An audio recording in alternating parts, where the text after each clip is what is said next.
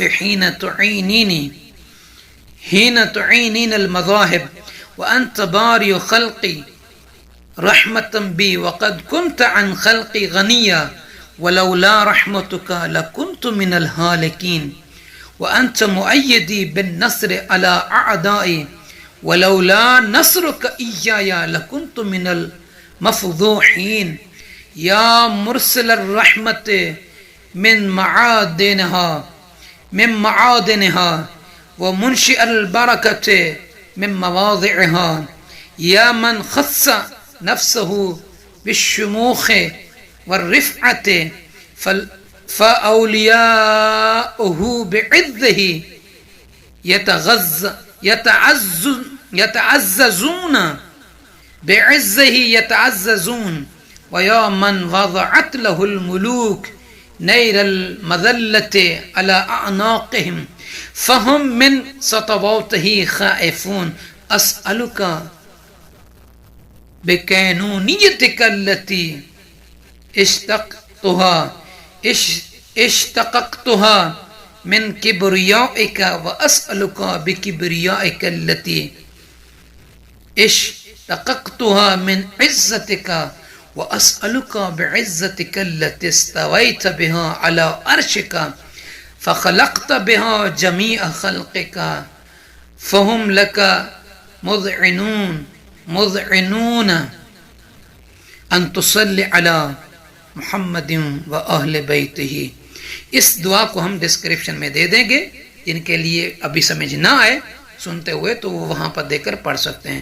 تو سامعین عزیز، ایام 20 یعنی روشن دنوں کو کہتے ہیں. یہ قمری مہینے کے 13، 14 اور 15 تاریخ ہوتے ہیں اور ان دنوں کی راتوں میں چاند ہوتے خوب روشنی ہوتی ہے اس کی.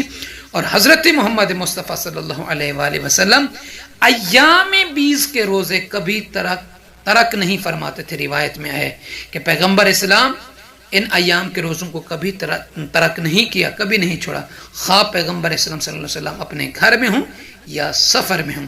تو دعا ہے کہ پروردگار عالم آپ تمام کو اپنی حفظ و امان میں رکھے.